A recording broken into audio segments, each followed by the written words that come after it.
Daily COVID cases are on the rise, with states like Kansas, Oklahoma, Missouri all seeing cases double just in the last week alone. Joining us right now is Dr. Scott Gottlieb, former FDA commissioner, a CNBC contributor. He also serves on the boards of Pfizer and Illumina. Scott, there's so much to talk about in terms of what we're seeing around the country, mostly in the unvaccinated. But what's your big takeaway right now about what seems to be quite a move in terms of the trend?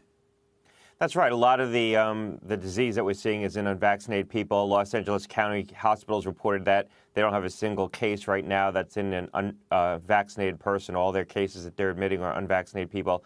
Look, if you take a step back and you assume, as we've said before, that about 85% of the population is going to develop some form of immunity to COVID by the time Delta is done coursing through the population, given how contagious it is, that doesn't mean we'll be at herd immunity at 85%, but it means that the velocity of spread will certainly decline. And if you assume that of that 85% will vaccinate about 60% of the population, and you further assume that of the people who remain unvaccinated, about 40% have had COVID, which I think is a safe assumption. It's a little bit of a high assumption, but I think it's probably a safe assumption. Then you get to figures of around 25 million people who need to become infected with COVID, need to develop immunity to COVID, before this really stops coursing through the population with the velocity that we're seeing right now. That's consistent with other estimates. Other models have been put out. Trevor Bedford, who's modeled this at the Hutch, who's been pretty reliable through the whole crisis, says about 30 million Americans will become infected with Delta by the time it's done coursing through the population. That's between now and the end of the fall. I think that's probably ballpark right. And the outbreaks are really going to be concentrated in regions of the country where vaccination rates are low.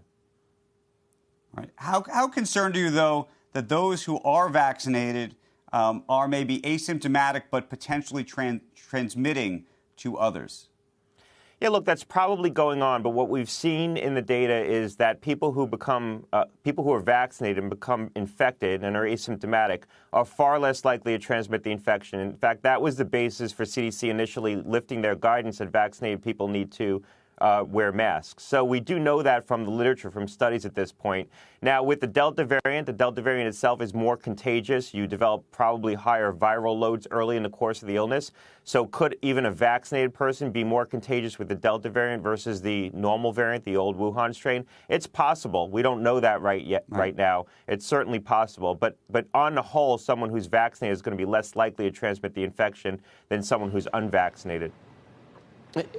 Doctor, just a theoretical question. I know some places are going to do a third shot, a booster, and we're loath to do it, or at least thinking about it, because the side effects for the third booster would be worse than the second or the first. And I just don't understand the, I don't know what you'd call it, what is the reason, the medical reason for that? Because if you've seen the spike protein, your immune system, I would think each time you saw it again, you would have less of an effect. Like vaccinated people, when COVID hits them, if they are exposed to COVID, they don't get those side effects they get from the third booster, do they? Does anything happen if a vaccinated person does see the spike protein from the virus itself? Do you have some type of reaction to it, or it seems like you just fight it off and don't even know you were exposed? Why does another booster cause you to have more severe side effects than the first or the second booster? Well, it doesn't necessarily. Pfizer, the company I'm on the board of, is studying this right now. They're going to be submitting data to the FDA. So far, that data looks very encouraging in terms of both the side effect profile that's consistent with the second dose and also generating much higher antibody levels. You get a broader and deeper antibody response with the third booster.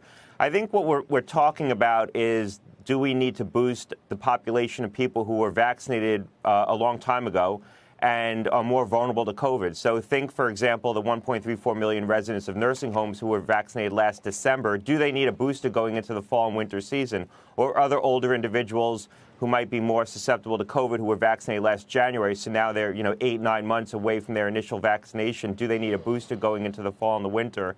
And that's the population we're focused on. We're not focused on boosting the entire population. I don't think younger, healthier people are going to need a booster. Certainly nobody who's vaccinated now will need a booster.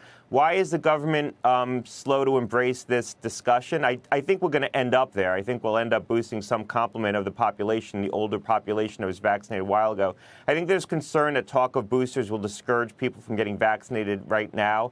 But I think that there's a way to address that by telling people who get vaccinated right now you won't need a booster this fall, winter. That vaccine will take you through the entire season. I think there's concern about the political optics of delivering a third dose to Americans when a lot of people around the world haven't even had a first dose. So I think there's a lot of considerations going on here in terms of why there's a reluctance to talk about it, and also because the data is still being formulated. So I think some in the government don't want to get ahead of that data. The reality, though, is that if we plan to boost the elderly population at some point this fall, we need to start planning for it right now. That's what the UK is doing. That's what France is doing. That's what Israel's doing. This is going to be a multi-month process, just getting the approvals through the FDA and the CDC, and then you have to actually operationalize delivering those doses. So you really need to start that discussion soon if you want to have those boosters in people in time for a fall surge. Shepard Smith here. Thanks for watching CNBC on YouTube.